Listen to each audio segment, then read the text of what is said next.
Salut, bienvenue sur la page conseil bébé Alex. Aujourd'hui, je viens vous partager une information qui ne sera surtout pas digeste pour beaucoup de personnes concernant les études au Québec à partir de l'automne 2024, c'est-à-dire à partir de la rentrée de septembre 2024, dont la ministre de l'Enseignement supérieur du Québec nous informe que à partir de cette rentrée-là, la scolarité va augmenter, que ce soit pour les étudiants canadiens comme internationaux. Donc, je vous laisse écouter ce qu'elle dit, vous-même, vous allez suivre. Cette politique de tarification a été mise en œuvre par les libéraux en 2018. Celle-ci avait pour objectif de permettre aux établissements universitaires de charger ce qu'ils veulent aux étudiants internationaux.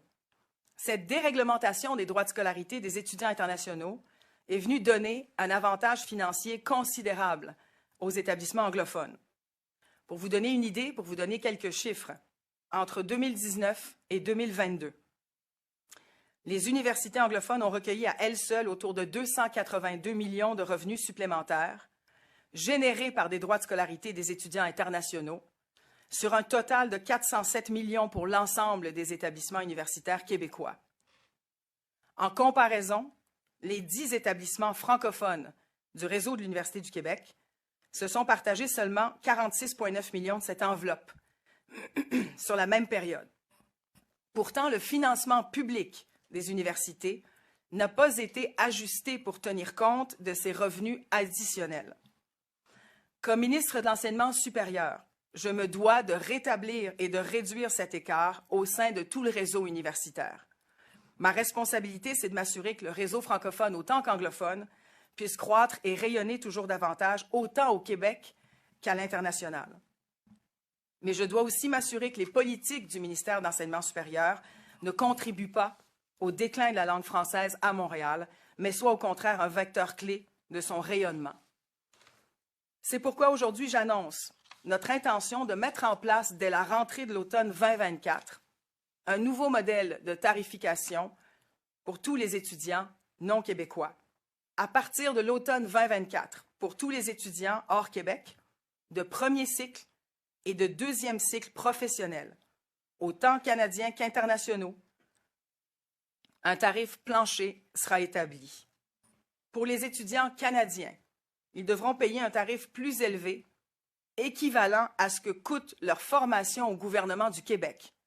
Ainsi, le tarif passera de 8 992 $ à environ, selon des estimations préliminaires, 17 000 $. Pour les étudiants internationaux, le tarif minimum sera plus élevé que les étudiants canadiens et représentera approximativement, encore une fois selon des estimations préliminaires, 20 000 $. De plus, sur chacun de ces étudiants non québécois, on vient récupérer un montant forfaitaire. Par ailleurs, il est important de souligner que tous les établissements universitaires vont conserver le droit de charger un montant discrétionnaire à leurs étudiants hors Québec, comme c'est le cas actuellement. Important de mentionner aussi les étudiants visés par des ententes internationales, notamment les Français et les Belges, ne seront pas touchés par cette nouvelle grille. Les étudiants de deuxième cycle pour le volet recherche et le troisième cycle ne seront pas visés par cette mesure non plus. Cette nouvelle grille tarifaire permettra d'atteindre principalement deux objectifs. Le premier, le gouvernement du Québec, en l'occurrence les contribuables, ne financeront plus les étudiants canadiens qui viennent étudier dans nos établissements, mais qui retournent dans leur province après leurs études.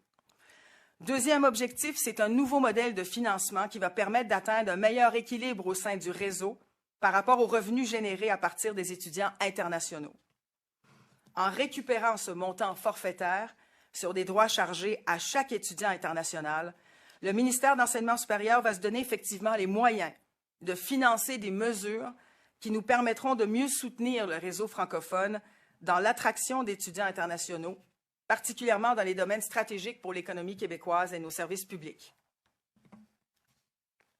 Aujourd'hui, le gouvernement du Québec envoie un signal clair. Non seulement on met fin à une politique qui subventionnait à perte des étudiants qui ne restent pas ici, mais on vient freiner le déclin du français à Montréal. Dans le réseau, d'ailleurs, le réseau de l'enseignement supérieur joue un rôle clé pour renverser cette tendance-là. Depuis les 5 dernières années, un nombre toujours croissant d'étudiants internationaux francophones a été attiré par le foisonnement de la recherche et par la qualité de l'enseignement de nos universités francophones. Aujourd'hui, nous sommes les premiers à avoir le courage de donner ce grand coup. Nous allons nous assurer que le réseau francophone partout au Québec soit une destination prisée par les meilleurs cerveaux et ce, dans toutes les disciplines.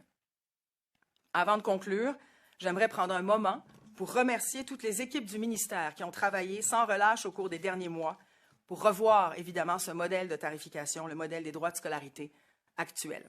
Merci.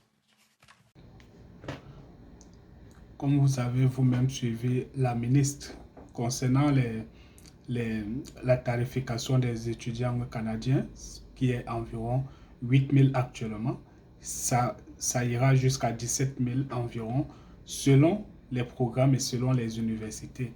Donc, c'est-à-dire que pour les étudiants internationaux, dont la fourchette varie entre 20 000 et peut-être même 25 000, voire 30 000, vous imaginez aussi à combien ça augmentera pour eux désormais. Donc, dans les prochains mois, vous aurez les grilles tarifaires de chaque établissement parce que les grilles ne se font pas de façon universelle. C'est chaque établissement selon ses besoins, selon ses programmes, selon aussi les contenus de ses cours et des enseignants et aussi de la charge peut-être dans le suivi et du confort qu'il met à la disposition des étudiants.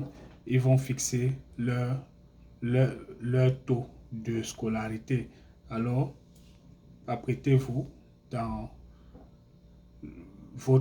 pour votre dossier, apprêtez-vous financièrement surtout, parce que c'est beaucoup plus sur ça que parfois l'agent d'immigration s'appuie pour s'assurer que l'étudiant qui viendra, et c'est surtout l'étudiant international qui viendra, puisse mener à bien son projet d'études.